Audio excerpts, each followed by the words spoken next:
Before we start, tell us in the comments where you're watching from and what time it is for you.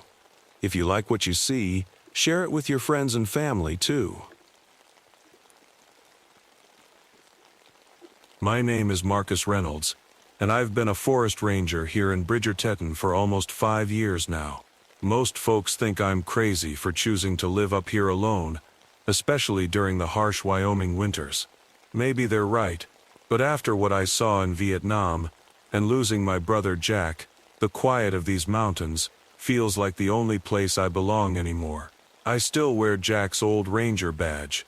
Some days I catch myself talking to it, like he's still here with me. Silly, I know, but up here in the wilderness, you make your own kind of sense. The day everything changed started like any other early winter morning. I was in my cabin, drinking coffee that was too strong and too hot, when I saw the first snowflakes of the season dancing past my window. Something about them seemed different. They fell too slowly, almost like they were trying to warn me about something. I grabbed my gear, thick wool coat, sturdy boots, and the old rifle I barely use anymore. The war taught me enough about guns to last several lifetimes. These days, I only carry it because regulations say I have to. The forest was eerily quiet that morning.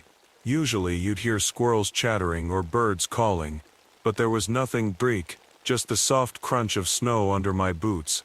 I was supposed to be checking on the deer migration patterns. We'd been getting strange reports, herds moving in the wrong direction, animals acting spooked for no reason. That's when I saw the first set of tracks. Deer prints, but they were all wrong. Instead of the usual orderly paths they take down to the valley, these went in circles, like the animals had been running scared. Running from what? I've tracked animals all my life, and I'd never seen anything like it. The temperature suddenly dropped so fast my breath caught in my throat. It had been around 30 degrees, cold, but normal for November in Wyoming. Now my thermometer read 0. That's not natural. That's not possible. Between two ancient pines ahead of me, I saw something move. Just a shadow, thin as paper, but darker than the spaces between stars. For a split second, I thought I heard someone whisper my name, not my ranger name, but the one my buddies used in Nam. Doc, the voice said, soft as falling snow. Doc Reynolds. I blinked, and whatever I saw was gone. But I knew deep in my bones that something in my forest had changed. Something was watching me. And whatever it was, it knew things about me that no living thing should know. The sun was setting now, painting the snow pink and orange, but I couldn't go back, not yet. Because up ahead, I could see something dark against the white ground. Something that looked horribly like a deer carcass, splayed open with surgical precision, and around it, carved into the ancient bark of the surrounding trees, were symbols I'd never seen before, shapes that hurt my eyes to look at, that seemed to move when I wasn't watching them directly.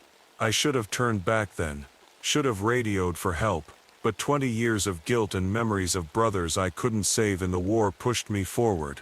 Little did I know, I was walking straight into a nightmare that would make Vietnam feel like a peaceful dream. My hands were shaking as I knelt beside the deer carcass. In all my years as a ranger, I'd never seen anything like this. The cuts were too clean, too perfect. No bear or mountain lion could do this. Whatever did this had used something sharp, like a surgeon's knife.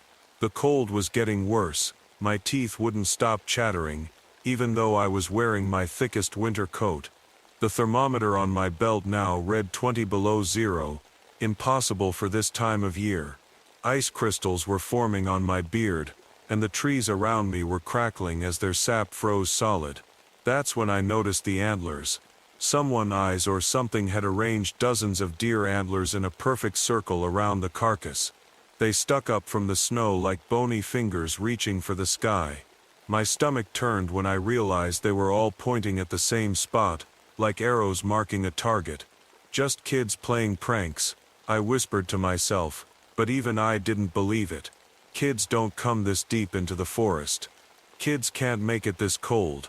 I pulled out my radio to call for backup, but all I got was static and a sound that made my blood run cold. Voices speaking in a language I'd never heard before, soft and ancient sounding. Through the static, I thought I heard someone say, "Medic," in the same desperate way my buddies used to call for me in Vietnam. "This isn't real," I said out loud, trying to keep calm. "This isn't happening." But it was happening. Between the trees ahead, I saw that shadow again, only this time it was bigger, much bigger. It moved like smoke but seemed solid at the same time. The air around it sparkled with ice crystals, like it was breathing winter itself. I started backing away slowly, my ranger training fighting with my instinct to run. That's when I bumped into something behind me. A tree that shouldn't have been there. My heart nearly stopped when I saw what was carved into its trunk. Crude drawings of soldiers, their faces twisted in pain. They looked exactly like the men I couldn't save during the war. The shadow was getting closer now. I could hear it breathing, a sound like wind whistling through frozen branches. It was testing me, I realized, playing with my memories, my guilt, my fear. I turned and ran.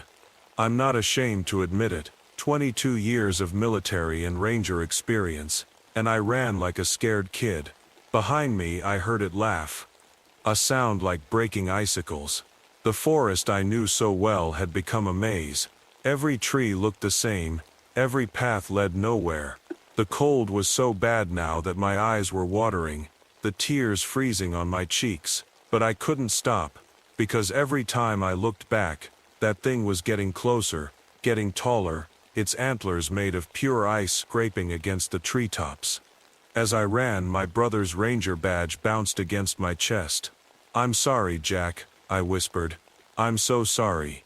Night was falling fast, too fast to be natural, and somewhere in the darkness ahead, I could see the old fire tower rising up against the purple sky. My last chance for shelter. My last chance to survive. I didn't know it then, but I was running straight into its trap. The thing in the forest had been hurting me exactly where it wanted me to go, just like those deer we'd been tracking. And the real nightmare was just beginning. The old fire tower looked different in the dark. Its metal stairs were covered in ice, and the wind made the whole structure creak like it was in pain. As I climbed, my frozen fingers could barely grip the railing. Each step felt like it took forever. I kept telling myself I was safe now. The tower was made of steel and concrete. Nothing could get in if I locked the door. But deep down I knew better. Whatever was out there wasn't stopped by locks and walls. The observation room at the top was just like I remembered it. A small round space with windows on all sides. I'd spent countless nights up here during fire season, watching for smoke signals, but I'd never seen it like this. Ice was creeping up the glass from the outside, making strange patterns that looked like screaming faces. My radio crackled to life, making me jump. Through the static, I heard voices I hadn't heard in 20 years. "Doc, we need you. Charlie's got us pinned down. Reynolds, where are you? Johnson's bleeding out. Medic. We need a medic over here." The voices of my old unit, the men I couldn't save. But they weren't just on the radio anymore. They were all around me, whispering from the corners of the room. I covered my ears, but I could still hear them. "Not real," I said out loud. "They're not real. You're just tired and cold. You're imagining things." That's when I saw it in the window. A reflection that wasn't mine.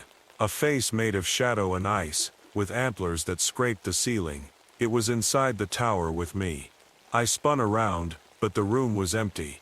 My breath came out in white clouds as the temperature dropped even lower. The windows were completely covered in ice now. I was trapped. "What do you want?" I shouted. My voice sounded small and scared, like a kid's.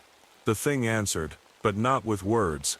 Instead, the ice on the windows started showing pictures, like a movie playing all around me.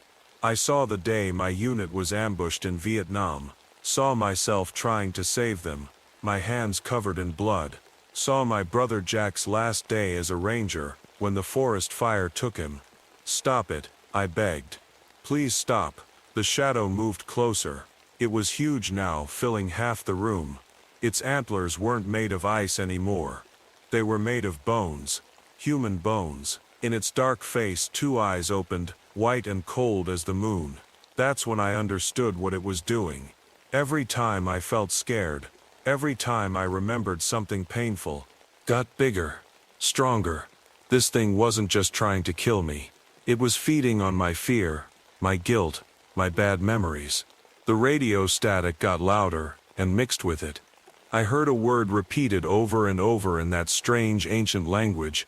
Even though I'd never heard it before, somehow I knew what it meant. Wendigo.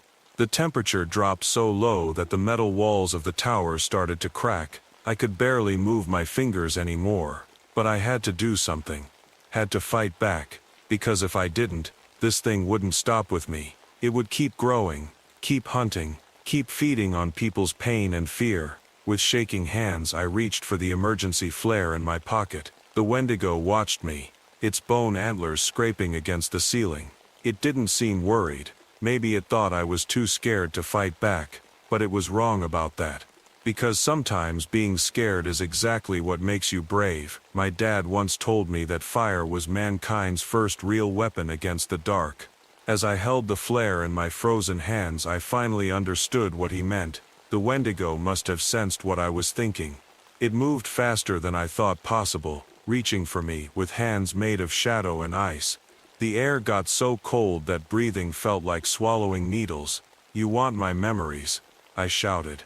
"You want my guilt? Fine, take them all." I struck the flare. Red light filled the tower, bright as sunrise. The Wendigo screamed, a sound like breaking glass and howling wind mixed together. But I didn't stop there. I touched the flare to the old maintenance logs piled in the corner. The paper caught quickly, and soon flames were spreading across the floor. The creature backed away from the fire, but it was still trying to get inside my head. I saw flashes of Vietnam again. The jungle, the blood, the faces of men I couldn't save. But this time, something was different. This time, I didn't run from the memories. I did everything I could, I said out loud. I tried to save them. I tried to save Jack. And that's all anyone can do. Try their best. The Wendigo shrieked again, but it sounded weaker now. The fire was getting bigger, eating up the old wood floor. Smoke filled the room. Through it I could see the creature changing, mix getting smaller, less solid. That's when I realized the truth. This thing didn't just feed on fear and guilt, it needed them. Without them, it was nothing. The tower was really burning now. Metal groaned as bolts expanded in the heat. I had to get out, but the stairs would be covered in ice. The Wendigo was between me and the door, thrashing around like a wounded animal. Its antlers smashed through windows, letting in the freezing wind that made the flames dance wildly. I had a choice to make, try to run past it to the stairs, or I looked at Jack's ranger badge one last time. "Sorry, brother," I whispered. "Looks like I might be joining you sooner than I thought." Then I did something crazy. I ran straight at the Wendigo. The cold hit me like a wall as I got closer. Ice crystals formed on my skin, but I didn't stop. I slammed into the creature with my shoulder, and together we crashed through one of the broken windows. We fell through the dark, cold air, the ground rushing up to meet us. The last thing I remember was the Wendigo dissolving around me like smoke in the wind, and thinking how peaceful the forest looked all covered in snow. I should have died that night. The doctors still can't explain how I survived falling from the tower. They found me the next morning, half buried in snow that had somehow broken my fall. The fire had burned itself out by then, leaving the tower a blackened skeleton against the morning sky. I lost 3 fingers to frostbite. My pinky ring finger and middle finger on my left hand. The doctors said it was a miracle I didn't lose more, given how cold it was. The thermometer at the ranger station had recorded the lowest temperature ever seen in Wyoming that night, 60 degrees below zero. Nobody believed my story about what really happened. They blamed everything on the cold and the isolation, the weird symbols I saw, the voices I heard, the shadow creature with ice antlers. They said I was lucky the fall didn't kill me, that I must have slipped on the icy stairs while checking on a routine forest fire. But I know what I saw, and more importantly, I know what I learned. The thing about guilt is that it's like a hungry animal living inside you. The more you feed it, the bigger it gets. That's what the Wendigo knew. That's why it chose me. It saw all that guilt I'd been carrying around since Vietnam, since Jack died. It thought it could use that guilt to make itself stronger. Instead, I finally learned to forgive myself. Not all at once, healing takes time, just like my fingers are still healing. But little by little, day by day. They offered me a transfer to a different forest, somewhere warmer, somewhere with more people around. But I turned it down. These mountains are my home now, and the things that live in them, even the dark things, they're my responsibility. I still wear Jack's ranger badge, but I don't talk to it anymore. Instead, I tell my stories to the young rangers who come through for training. I teach them about survival, about tracking, about reading the forest signs. And sometimes, on cold winter nights when the wind sounds like whispers, I teach them about other things too, about guilt and fear, and how to face them both. Most of them don't believe the part about the Wendigo. That's okay. I hope they never have to. But they believe the important parts about how being brave doesn't mean you're never scared, and how sometimes the hardest battles we fight are with ourselves. Every now and then, when the first snow falls, I think I see something moving between the trees, just a shadow, thin as paper.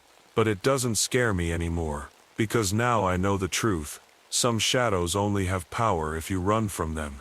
These days, I walk straight toward them, and they always fade away like smoke in the morning sun. My name is Catherine Walsh, but everyone here just calls me Cat.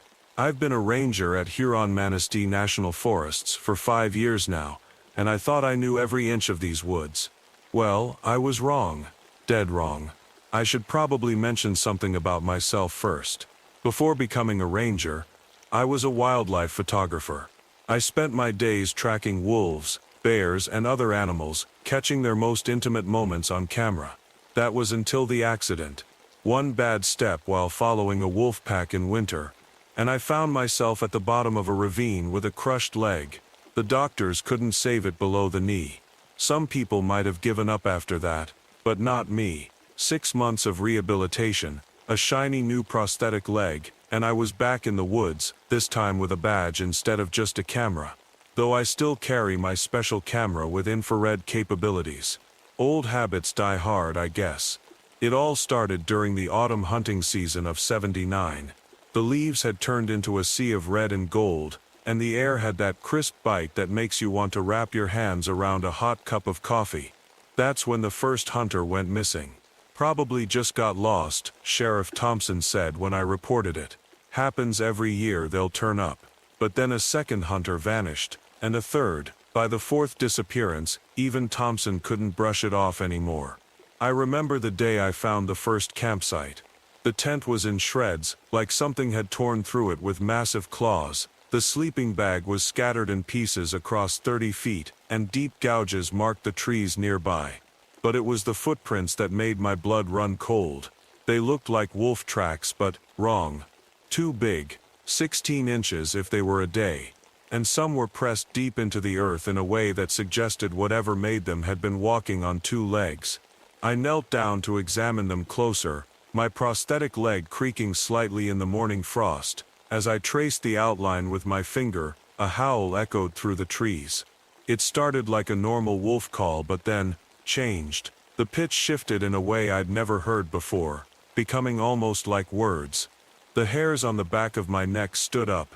In all my years studying wolves, I'd never heard anything like it. And there was something else. The regular wolves in the area were acting strange. The local pack I'd been observing for months had abandoned their usual hunting grounds and were moving in bizarre patterns.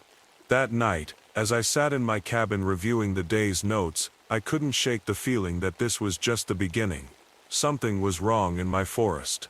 The mysterious footprints, the shredded campsite, that unnatural howl, they were all warning signs. I just didn't realize then exactly what they were warning me about. The next morning, I woke up early and packed my gear. Something inside me said I needed to check the woods near Miller's Creek, where the last hunter had gone missing. My prosthetic leg always aches a bit more in the cold morning air, but I've learned to ignore it. As I drove my Ranger truck down the dirt road, the morning fog hung low between the trees. That's when I saw something that made me slam on the brakes. A wolf standing right in the middle of the road, but it wasn't running away like wolves usually do. It just stood there staring at me. Its eyes looked strange, almost glassy, like something was controlling it. I reached for my camera slowly, not wanting to spook it. But just as I got the lens cap off, the wolf tilted its head back and let out that same weird howl I'd heard before. Then it disappeared into the fog like a ghost. My hands were shaking as I wrote in my notebook, "Wolf behavior extremely abnormal, possible rabies." But deep down I knew this wasn't rabies. I'd seen rabid wolves before, and this was something else entirely. At Miller's Creek, I found more of those massive footprints. They led to a cluster of trees, where I discovered something that made my stomach turn. There were deep claw marks in the bark, but they weren't at wolf height. They were 8 feet up the trunk. No normal wolf could reach that high, even standing on its back legs. I took pictures of everything, and radioed back to base. "Mary, get Sheriff Thompson out here. He needs to see this. Copy that, Cat." Mary's voice crackled through the radio, "But he's dealing with some weird calls right now. All the farmers are saying their dogs won't stop barking, and the local wolf pack is acting up." That's when I heard rustling in the bushes behind me. I turned around slowly, my heart pounding in my chest. Through the leaves, I caught a glimpse of something moving, something big, too big to be a normal wolf. And for just a second, I swear I saw 2 red eyes glowing in the shadows. I backed away carefully, my prosthetic leg catching on a root. The creature in the bushes let out a low growl that seemed to vibrate through the ground itself. It didn't sound like any animal I'd ever heard. My hand gripped the bear spray on my belt.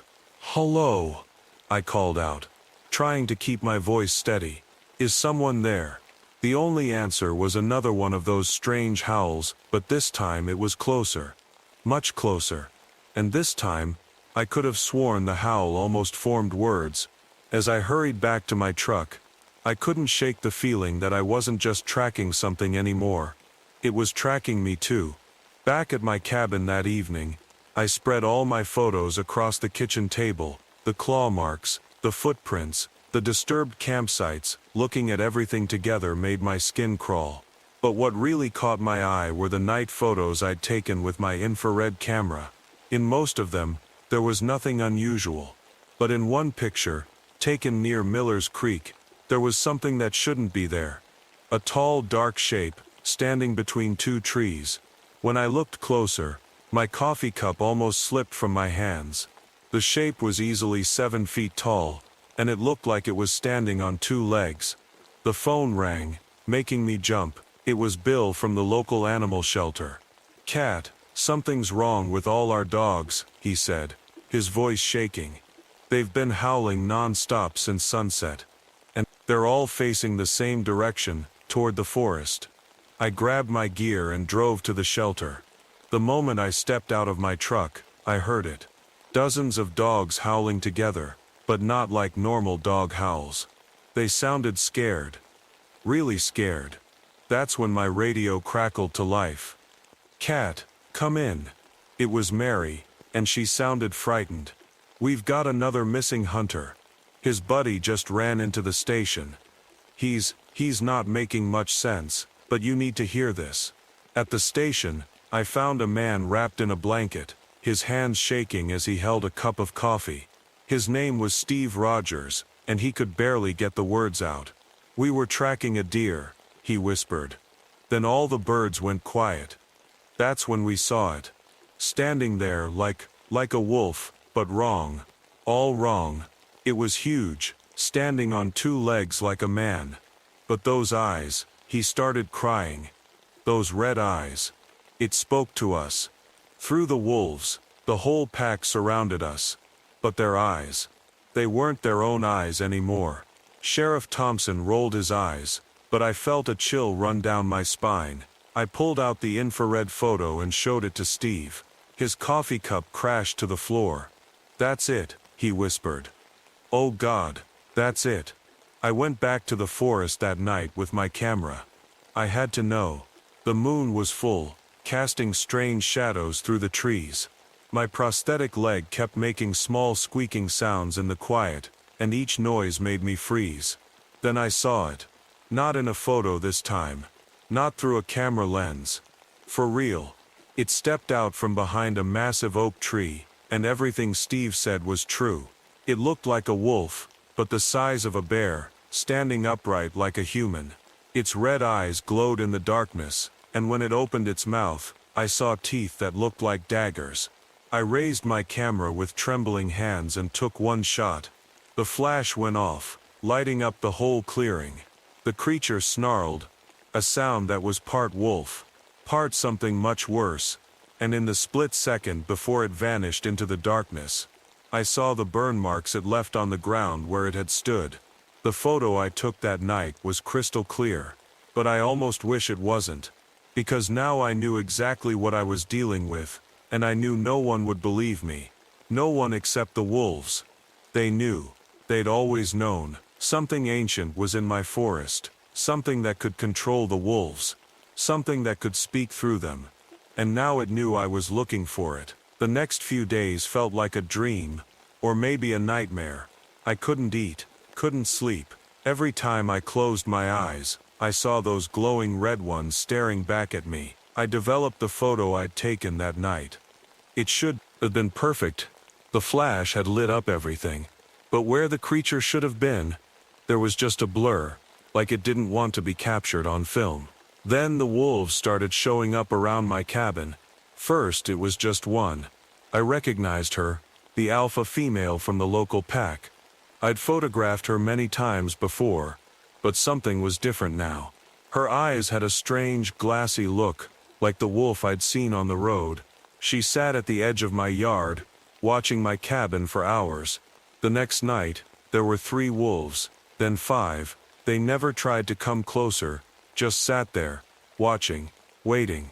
On the 4th night, I heard a voice, Catherine Walsh. It came from outside. I grabbed my flashlight and looked through the window. The whole pack was there now. 12 wolves sitting in a perfect half circle around my cabin. The alpha female stepped forward, and when her mouth opened, that voice came out again. You see too much, Catherine Walsh. My legs went weak. I had to grab the wall to stay standing. The voice was deep and rough, like stones grinding together. It wasn't coming from the wolf's mouth, not really. It was like something was using the wolf to speak. This is not your fight, the voice continued. Leave the forest, while you still can. I found myself walking to the door. My hand was shaking so bad I could barely turn the knob, but I had to face it, had to know. What are you? I asked through the screen door. The alpha's head tilted to one side. I am the guardian. I was here before your kind built cities, before you cut down the old forests. I protect what remains. The missing hunters, I said. Did you? They would have destroyed more, built more, taken more. The wolf's mouth moved wrong as the words came out. I gave them a choice. They chose poorly. That's when I noticed something strange. Where the wolves sat, the grass looked wrong. Burnt, just like the ground where the creature had stood in the clearing. I took a step back. The radiation burns on the bodies they found. Not radiation, the voice growled. Something older. Something your science cannot explain. Suddenly, all the wolves stood up at once. Their eyes began to glow with that same red light I'd seen in the creature's eyes. Last warning, Catherine Walsh. Leave. Or join the others. Then as one, the whole pack turned and disappeared into the darkness. But I knew they weren't really gone. They were out there, watching. And so was the thing controlling them. I went back inside and sat at my kitchen table. My hands were trembling as I wrote everything down in my notebook. I knew I should leave, just pack up and go. That would be the smart thing to do. But I couldn't. This was my forest, too, and whatever this thing was, however ancient and powerful it might be, it was hurting people. It had to be stopped. I looked at my camera on the table. then at the box of emergency flares in my ranger gear. An idea started forming in my mind. If this thing could control the wolves, could speak through them, then maybe it had a connection to them. A connection that could be its weakness. I started making a plan, but I didn't know then that the creature was making plans of its own. I waited until the next full moon to put my plan into action. The creature seemed strongest then, but I was counting on that. I needed it to show itself. I packed my bag carefully, my infrared camera with an extra bright flash, emergency flares and a powerful flashlight. My prosthetic leg had fresh batteries in its joint. I couldn't risk it locking up at the wrong moment. The sun was setting as I drove deep into the forest, right to the spot where the first hunter had disappeared. The air felt heavy, like right before a storm, but there wasn't a cloud in the sky. I walked into a narrow ravine, my footsteps echoing off the rocks. It was a risky spot, easy to get trapped, but that's what I was counting on. I wanted it to think it had me cornered. The wolves arrived first, just like I knew they would. They emerged from the shadows one by one, their eyes glowing that unnatural red. Soon I was surrounded, the pack forming a circle around me. So predictable. Catherine Wolf's, that grinding voice came from all the wolves at once now. You were warned. That's when it happened. The air got colder, and a shape rose up from behind the wolves. The creature stepped into the ravine, and for the first time, I saw it clearly. It was enormous, 7 feet tall at least. Its body was like a wolf's but wrong in so many ways. The front legs were too long, more like arms, with huge claws that could easily leave those marks I'd found high in the trees. Its back legs were bent like a wolf's but powerful enough to let it stand upright. And those eyes, those terrible red eyes seemed to stare right through me. You think you can stop me? It growled, but this time not through the wolves. Its own mouth moved, showing rows of dagger-like teeth. I am eternal. I am the forest rage. Then something happened that I hadn't expected. The creature's form began to shift and change. Its body rippled like water, and suddenly it was becoming more wolf-like, dropping to all fours. Then it changed again, rising up even taller, more human-like. That's when I understood. It wasn't just a monster, it was a shapeshifter. Something that could be wolf or human, or anything in between. I had to act fast. I grabbed my camera, and took the first shot. The flash lit up the ravine like lightning. The creature howled, not in pain, but in anger. The wolves lunged forward. I threw the first flare, and the bright red light filled the ravine. The wolves backed away from the burning magnesium, momentarily confused. But the creature kept coming. I took another photo, the flash blazing. This time I saw it flinch. That's when I remembered, every time I'd seen signs of it, there had been burns. What if it wasn't just leaving burns, but was actually weak against bright light? I reached for another flare, but my prosthetic leg caught on a rock. I stumbled, and the creature saw its chance. It lunged forward, impossibly fast. I fell backward, my prosthetic leg twisting. The strap snapped, and the leg came loose. I rolled away just as the creature's claws slashed through the air where I had been. Now I was down, one-legged, with an ancient monster bearing down on me. But I still had one thing left. I grabbed my camera, and held down the flash button. Instead of taking a picture, I kept the flash going, creating a stream of constant bright light. The creature screamed, eyes, a sound like nothing I've ever heard before or since. It staggered backward, its form shifting wildly between shapes. The wolves started howling, but their eyes, the red glow was fading. You destroy everything, the creature roared, its voice full of pain and rage. The forests, the wild places, everything. No, I said, keeping the flash on it. We can protect the forest without killing. That's my job. That's why I'm here. For a moment, just a moment, I saw something like understanding in those red eyes. Then it reared up, letting out one final howl that shook rocks loose from the ravine walls. The wolves howled with it one last time. Then it was gone. The wolves scattered into the darkness, but their eyes were normal again, free. I sat there in the ravine until dawn, my back against the cold stone, my missing prosthetic leg somewhere in the shadows. When they found me the next morning, I told them I'd fallen while checking on reports of strange wolf activity. What else could I say? I still work these forests, got a new prosthetic leg, stronger than the old one. Sometimes, on full moon nights, I hear wolves howling in the distance. Regular wolf howls, normal and natural. But sometimes, I think I see a shadow moving through the trees. Something large, walking on two legs, and I know it's still out there, watching, waiting, protecting the forest in its own way. I don't take wildlife photographs anymore. Can't bring myself to do it. But I keep my infrared camera ready, just in case, because now I know the truth. There are ancient things in these woods, things that were here long before us, and will probably be here long after we're gone. And sometimes, on very quiet nights, I think I made the right choice. The creature could have killed me, but it didn't. Maybe it learned something that night, just like I did. Maybe there's room in these forests for all of us, human, wolf, and things in between. But I always keep a flashlight handy, just in case.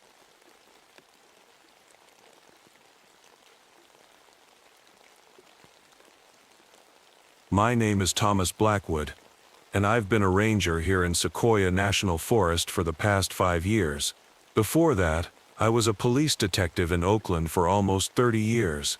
I guess you could say I traded one kind of protection job for another. These days, instead of protecting people from criminals, I protect this ancient forest and its visitors from harm. Well, at least I try to. I remember exactly when everything started to change. It was during the worst heat wave California had seen in 50 years. The thermometer outside my ranger station hit 113 degrees and the whole forest felt wrong. You know how forests usually have this constant buzz of life. Birds chirping, squirrels rushing around, leaves rustling. That day, everything was quiet. Too quiet. Like the forest was holding its breath, waiting for something to happen. That morning, I got a call about a destroyed campsite in the western part of my area. Now, I've seen my share of bear attacks and vandalism, but this was different. When I got there, I found a tent that looked like some giant hand had grabbed it and twisted it like a wet towel. The metal poles weren't just bent, they were twisted in perfect spirals. The weird thing was, nothing was stolen. The campers' food, their expensive camping gear, their phones, everything was still there, scattered around like toys thrown by an angry kid. I pulled out my old leather journal, a habit I kept from my detective days, and started taking notes. My hands were shaking a bit, and I felt that old familiar urge to reach for the flask I used to keep in my back pocket. But I've been sober for 5 years now, and I wasn't about to let this weird situation break my streak.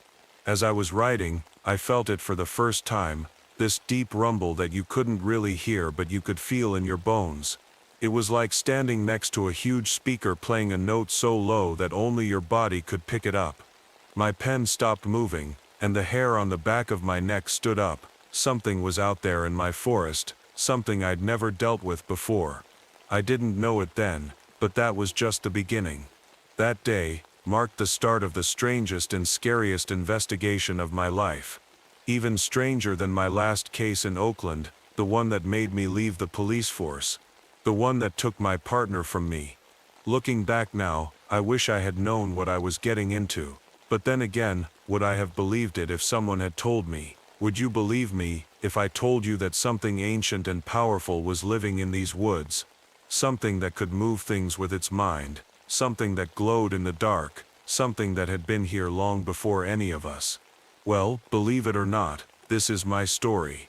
And I swear on my badge that every word of it is true. That first campsite was just the beginning. Over the next few days I found 2 more destroyed camps. Each one was the same twisted metal, scattered supplies, but nothing stolen. I started marking the locations on my map, trying to see if there was a pattern. 28 years as a detective teaches you that there's always a pattern, if you look hard enough. One morning, I found something that made my blood run cold. Next to a damaged campsite, pressed deep into the soft dirt, was a footprint. But not just any footprint. This thing was huge, bigger than any bear print I'd ever seen. I put my own boot next to it for scale, and took a picture. My size 12 boot looked like a kid's shoe in comparison. I knelt down to get a closer look, and that's when my equipment started acting weird. First, my phone died even though I'd charged it that morning. Then my compass started spinning like crazy, pointing everywhere except north. Even my radio started crackling with static, something that had never happened before in this area. "Control, this is Ranger Blackwood, do you copy?" I spoke into my radio, but all I got back was more static and a high-pitched whine that made my teeth hurt. The weird thing was, I'd seen something like this before, back in Oakland. My partner Mike and I had been investigating some strange occurrences right before before I lost him. The same equipment failures, the same unexplained patterns. I'd written it off as coincidence back then. Now, I wasn't so sure. I took out my journal and started sketching the footprint. That's when I noticed something else strange about the print. It was radioactive. Little radiation detector, something I carried ever since we had that incident with the illegal dumping last year, was definitely picking up readings. It shouldn't have been. The forest was quieter than ever now. No birds, no insects, nothing. Just that deep low rumble I'd felt before, getting stronger. I stood up slowly, my old cop instinct screaming at me that something wasn't right. That's when I saw the trees, a line of young sequoias, each one pulled right out of the ground and laid down in a perfect geometric pattern, like someone had arranged them with a protractor and ruler. No human could have done this. No bear or storm either. Whatever I was dealing with, it was something else entirely, and somehow deep in my gut, I knew it was connected to what happened to Mike 5 years ago. I spent the next few days checking every campsite in my area. My head was pounding all the time now, like the worst headache you can imagine. At first, I thought it was just the stress, or maybe my body telling me it wanted a drink. But then I noticed nothing of the headache got worse whenever I got close to those destroyed camps. That night, I couldn't sleep. I sat at my desk in the ranger station, going through my journal entries for the 100th time. The map on my wall was covered in red pins showing where each incident happened. I was so focused on my notes that I almost missed it, that a soft blue glow coming through my window. My heart started racing, but years of police training kicked in. I grabbed my flashlight and walked slowly to the door. The glow was coming from the tree line, about 50 yards away. As I watched, it moved between the trees, like someone carrying a blue lantern, except this light didn't bounce or flicker like a lantern would. It moved smooth, like it was floating. "This is Ranger Blackwood," I called out, trying to keep my voice steady. "Identify yourself." That's when I saw it. The thing that stepped out from behind the trees was huge, at least 9 feet tall. Its eyes were the source of that blue glow, and they were fixed right on me. But what happened next made me question everything I thought I knew about the world. The creature raised one long arm, and suddenly my truck, my heavy 2-ton Ranger truck, lifted off the ground like it was made of paper. It just floated there, spinning slowly in the air. I stood frozen, my flashlight beam shaking as it pointed at the impossible sight before me.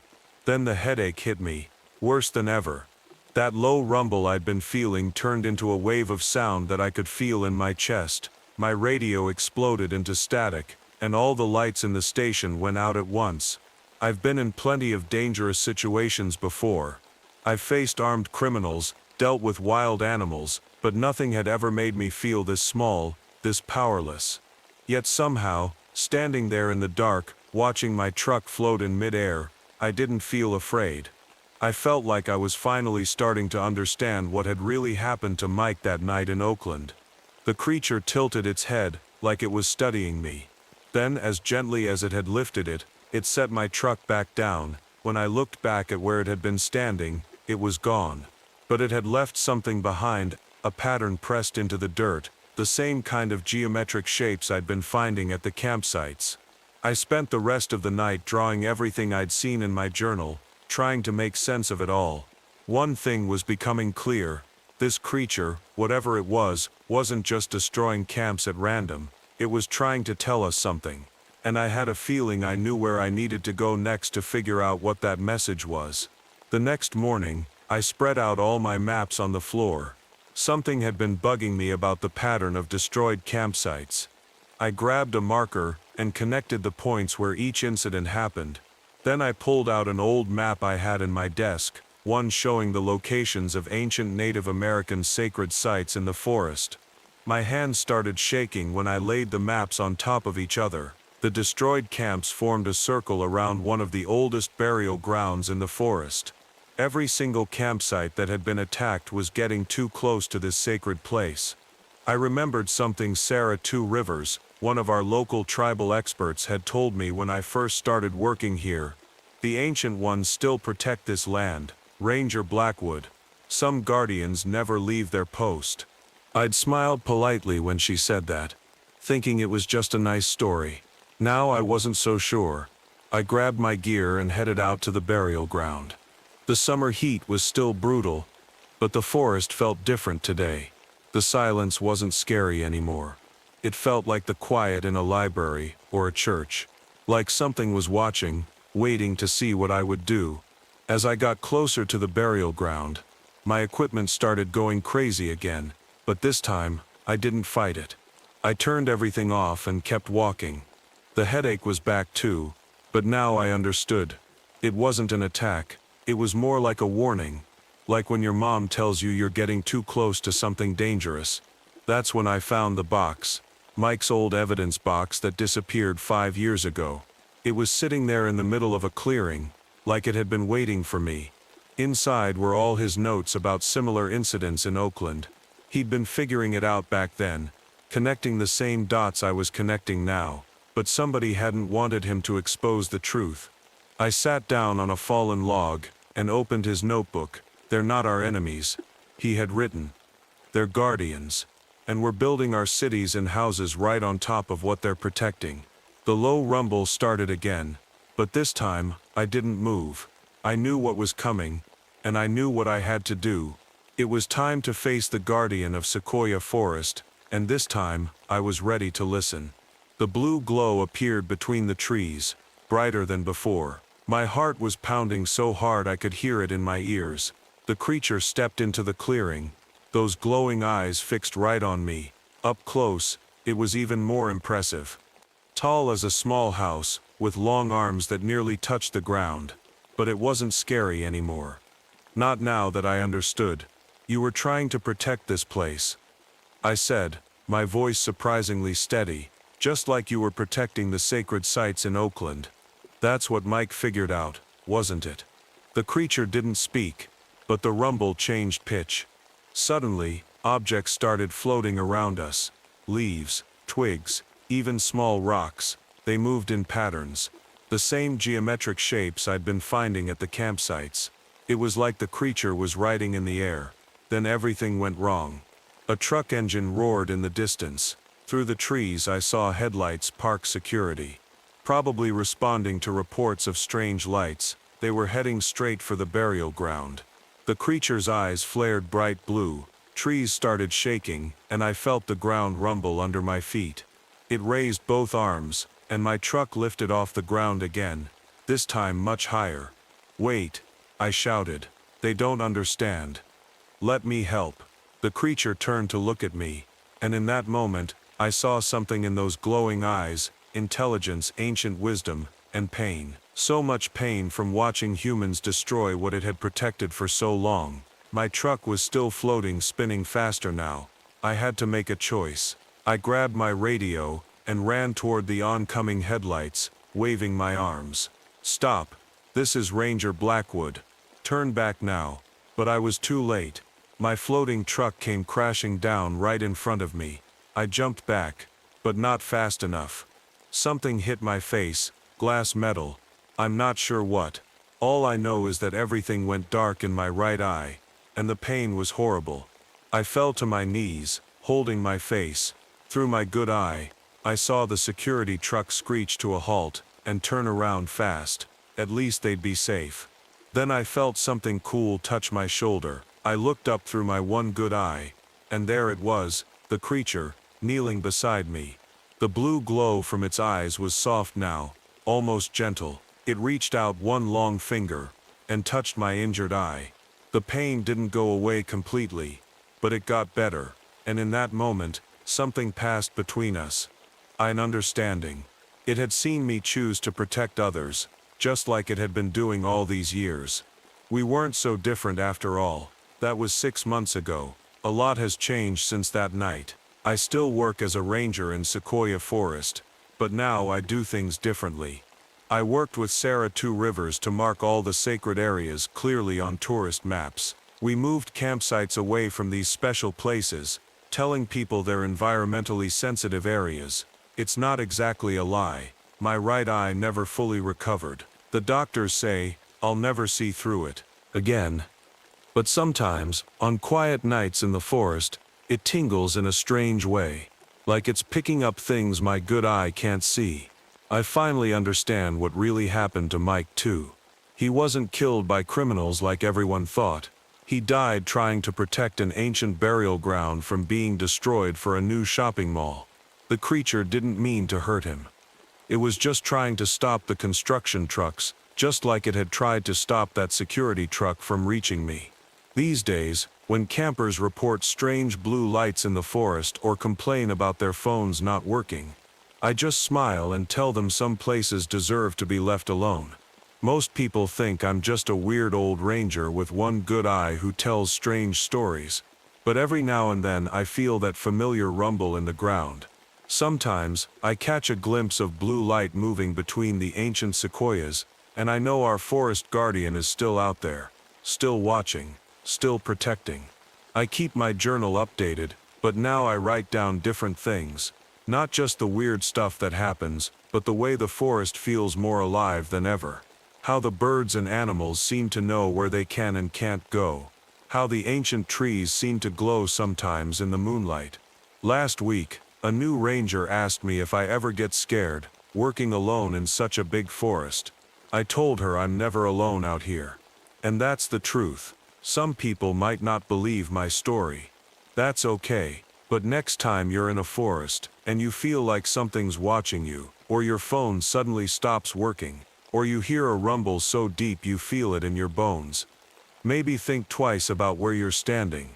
Some places in this world still have their guardians, and some of us are lucky enough to help them keep watch.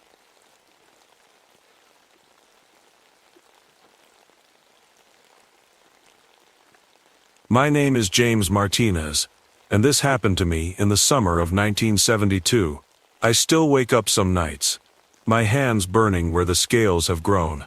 But I should start at the beginning, back when I was just a regular forest ranger at Kisatchie National Forest in Louisiana, before I knew about the things that live in the deep water. I used to be a marine biologist, working for a big research lab in Florida. That was before I found some things in the ocean that the government wanted to keep quiet. After that mess, I decided being a forest ranger would be simpler. Just me, the trees and normal wildlife to look after. At least, that's what I thought. That summer the rain wouldn't stop. Day after day, the clouds rolled in black and heavy over the forest. The lakes and streams swelled up like I'd never seen before. The old-timers said they hadn't seen anything like it in 50 years. Water was everywhere, turning dirt roads into mud rivers, and making new ponds where there used to be dry ground. I remember the morning it all started. I was sitting in my ranger station, looking through water pollution reports. Some campers had complained about weird smells coming from Lake Kisatchie, and fishermen were saying their catches looked strange. I didn't think much of it at first. Pollution complaints weren't unusual. But then I saw the photos one of the fishermen had dropped off. The fish in the pictures didn't look right.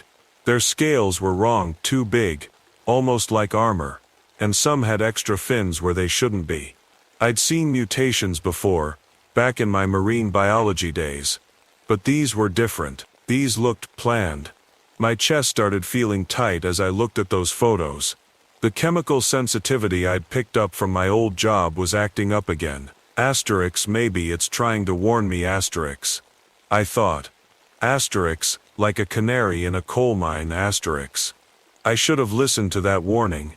I grabbed my gear, including the underwater camera I always kept with me, a habit from my previous life, and headed out to check the lake. The rain was falling again, making soft pattering sounds on my hat and jacket. The forest around me was deep green and dripping, and the air felt heavy with more than just water. As I walked down to the lake shore, I noticed how quiet it was. No birds singing, no squirrels chattering, just the rain and the gentle lap of water against the bank. That's when I saw the first footprint. It was pressed deep into the mud, half filled with rainwater. At first glance, it looked almost human, but something was off. Between the toe marks, I could see webbing, like a frog's foot but much bigger. And at the edges, there was something that looked like snake scales had been pressed into the mud. Asterix.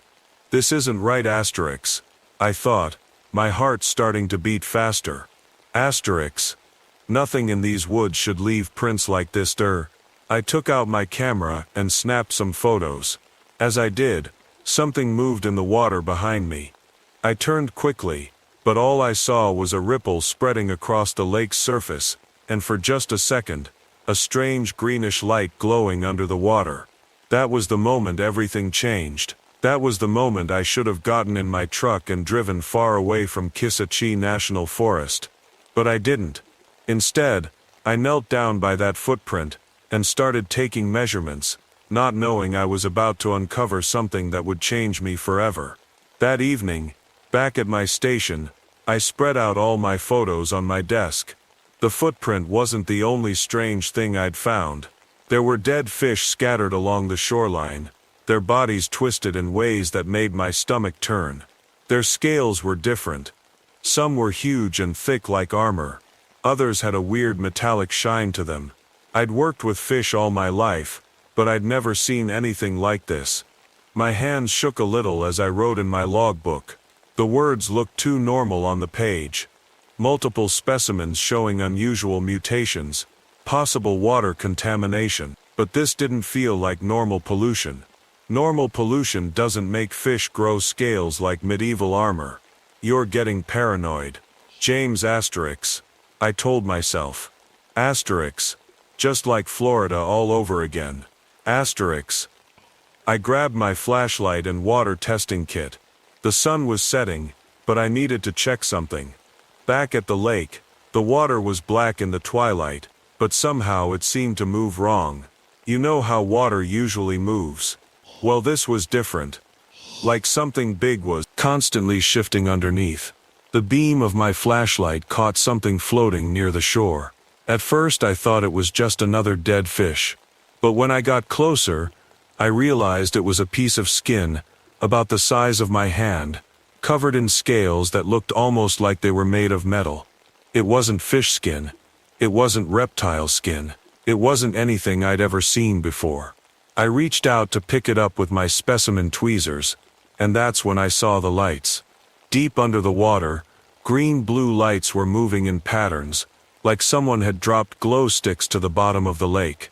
But these lights were moving with purpose, making shapes that almost looked like letters. My chest started feeling tight again, worse than before. The air felt thick, like it was full of invisible smoke. I backed away from the water's edge, my boots squishing in the mud. That's when I heard a sound between a croak and a hiss, coming from somewhere in the darkness across the lake. Don't run, Asterisk, I thought to myself. Asterisk. Whatever you do, don't run. That's how people die in horror movies. I forced myself to walk slowly back to my truck, keeping my flashlight beam steady on the path ahead. But I could feel something watching me. You know that feeling when you're being followed? This was worse. This felt like being hunted. Back in my truck, I locked the doors and took deep breaths from my inhaler. The chemical sensitivity was getting worse. My lungs felt like they were lined with sandpaper. As I started the engine, I caught a glimpse of something in my side mirror. Just for a second, I saw a tall shape standing at the lake's edge. It looked almost human, except for the way it moved, and were those fins. But when I turned around for a better look, it was gone. All I could see were ripples spreading across the water's surface, heading toward the deep part of the lake. I drove home faster than I should have that night, my hands gripping the steering wheel so tight my knuckles turned white. In my rearview mirror, the lake disappeared into darkness, but I couldn't shake the feeling that whatever I'd seen had followed me home in some way. That night, I dreamed of green lights and metal scales, and woke up gasping for air. The next morning, I called in some old favors. Back when I was a marine biologist, I'd made friends with people who studied weird stuff in the ocean. One of them was Dr. Sarah Chen, who specialized in mutations in sea life. I sent her photos of the fish and the scale fragment I'd found. While waiting for Sarah's reply, I went back to the lake. It was different in the daylight. Almost normal looking, but the birds still weren't singing. And now I noticed something else. All the frogs were gone. In Louisiana, that's like saying all the air was gone. It just doesn't happen. I put on my rubber boots and walked along the shoreline, taking water samples. That's when I saw the tracks in the mud, lots of them this time. They led from the water to a patch of crushed plants, like something big had come out to rest there. Next to the tracks were dead fish, all with those strange armor-like scales. My phone buzzed. It was Sarah. "James," she said, her voice shaky. "Where did you get these samples?" "Kisatchie Forest." "Why?" "Because I've seen these mutations before. Remember that thing in Florida? The one that got you in trouble? This is similar, but worse. These aren't random changes. Something is making these fish evolve on purpose." My throat went dry. "What do you mean on purpose?" "These changes are too perfect, too organized. It's like something is redesigning these fish. James, be careful. Last time you found something like this." The call cut off. Signal out here was always bad, but this felt different. I tried calling back, but now my phone showed no service at all. That's when I heard the splashing. Not little splashes like fish jumping, but big ones, like someone doing the backstroke. I turned slowly toward the sound. About 50 feet out in the lake, fish were jumping in a perfect circle. In the middle of the circle, the water was glowing that same green-blue color I'd seen before, and something was rising from the center. I grabbed my camera with shaking hands and started taking pictures. Through the lens, I saw it clearly for the first time, a head breaking the surface. It was shaped almost like a person's, but covered in those metallic scales. Its eyes were huge and dark, and there were things like gills fluttering on its neck. It looked right at me. "Laitu. Don't move asterisk," I thought. A laituarisk. Maybe it's like a bear. If you don't move, it won't. The creature smiled. It had human-like teeth, but too many of them. I ran. Behind me, I heard something large moving through the water coming toward shore. My chest was burning again. Worse than ever. I fumbled for my inhaler as I sprinted for my truck, but it slipped from my fingers. When I reached the truck, I jumped in and slammed the door. Through the windshield, I could see my inhaler lying in the mud, and beyond it, standing upright at the edge of the lake, was the creature.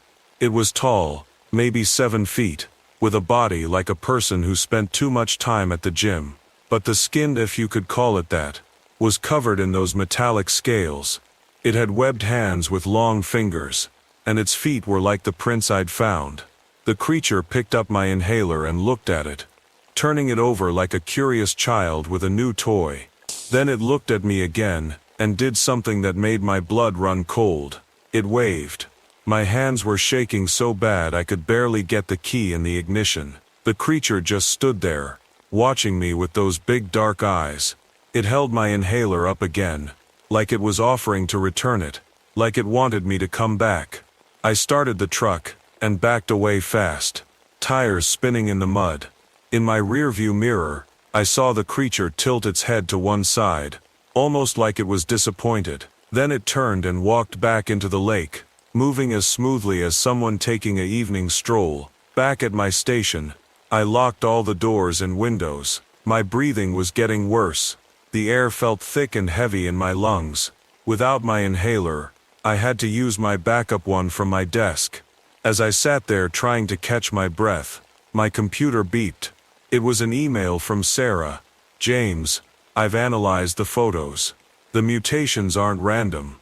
The scales contain metal. Actual metal. Growing as part of their structure. This isn't natural evolution. Something is changing these creatures on purpose. I'm coming down there. Don't go near the water until I arrive.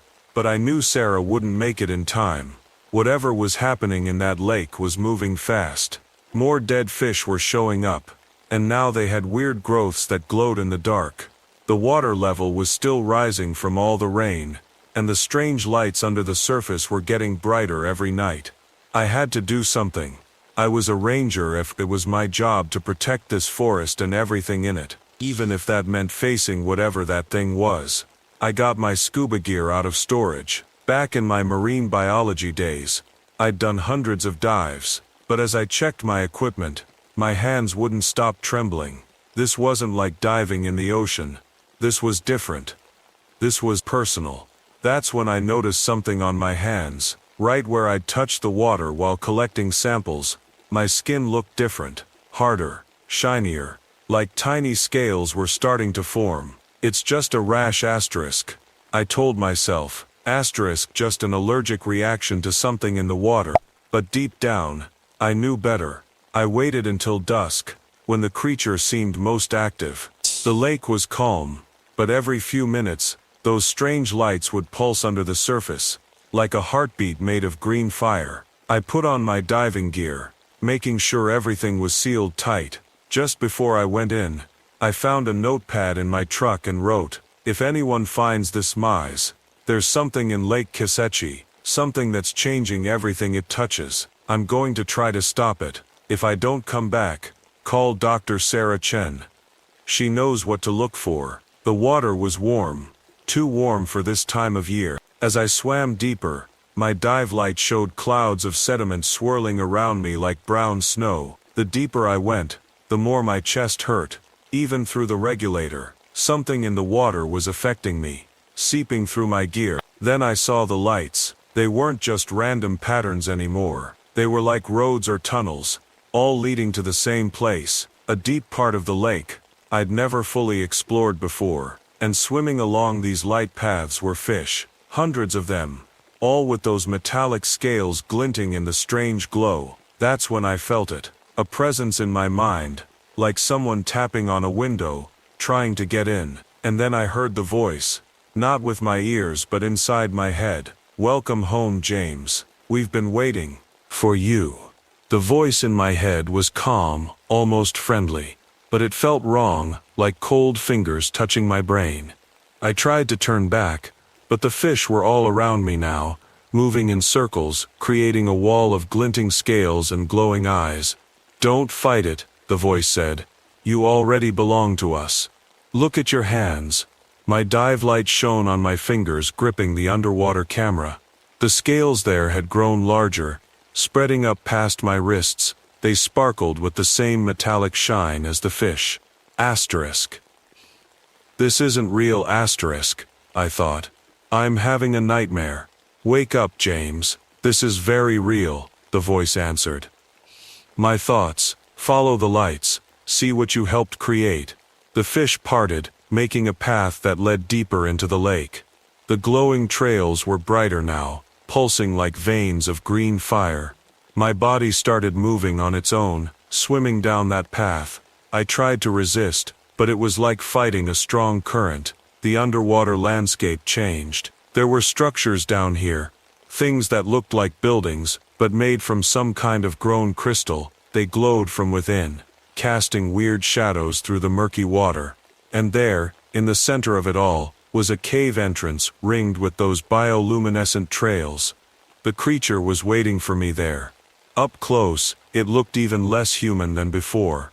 Its scales rippled with colors that shouldn't exist, and what I thought were gills were actually complex patterns of living light. "Remember Florida," the voice said. "Remember what you found in those deep waters. That was just the beginning. We've been guiding humanity's evolution for centuries, making you better, stronger, more suited to the coming changes." Images flashed through my mind. Other lakes, other oceans, more creatures like this one. A plan spanning thousands of years, slowly changing life on Earth to match their vision. The creature gestured toward the cave. Inside, I could see hundreds of eggs attached to the walls, each one pulsing with its own inner light. Some were already hatching, releasing things that were neither fish nor amphibian into the water. Your government tried to stop us, the voice continued. They buried the truth about Florida. But they don't understand, we're not invading, we're preparing you. The waters are rising, James. The Earth is changing. We're helping you survive. My air gauge was blinking red. I was running out of time, but as I tried to swim up, my legs wouldn't move. The creature raised its webbed hand, and I felt a tingling sensation spread across my skin. The change has already started in you, it said. Fighting it will only cause pain. Accept our gift. Become one of us. That's when I remembered something from my marine biology days. Something about how certain fish react to electrical signals.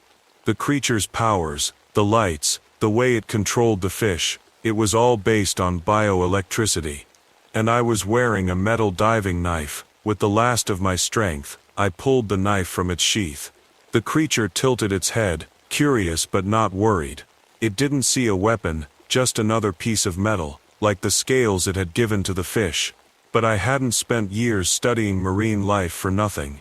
I knew that creatures that use electricity to communicate have to be extra sensitive to electrical signals.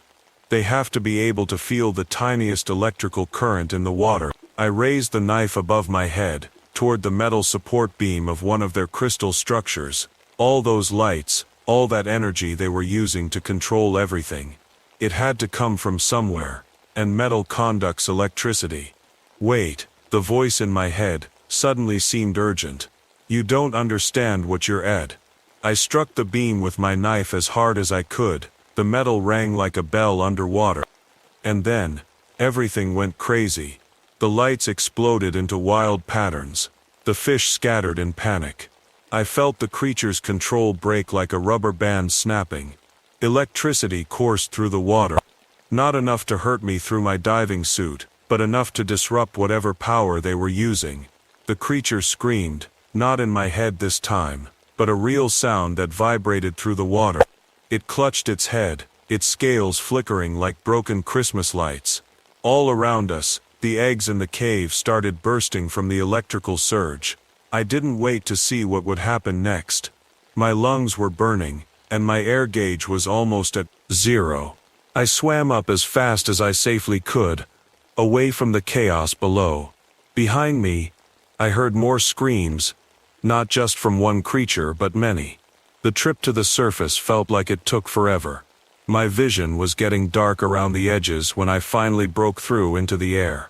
I ripped off my mask and gulped in huge breaths, my chest on fire. The lake around me was going nuts. Fish were jumping everywhere, their metallic scales sparking in the twilight. The water boiled with activity, and strange lights flashed beneath the surface like an underwater lightning storm. I managed to swim to shore and crawl onto the bank. Looking back, I saw something huge move under the water, heading toward the deeper parts of the lake.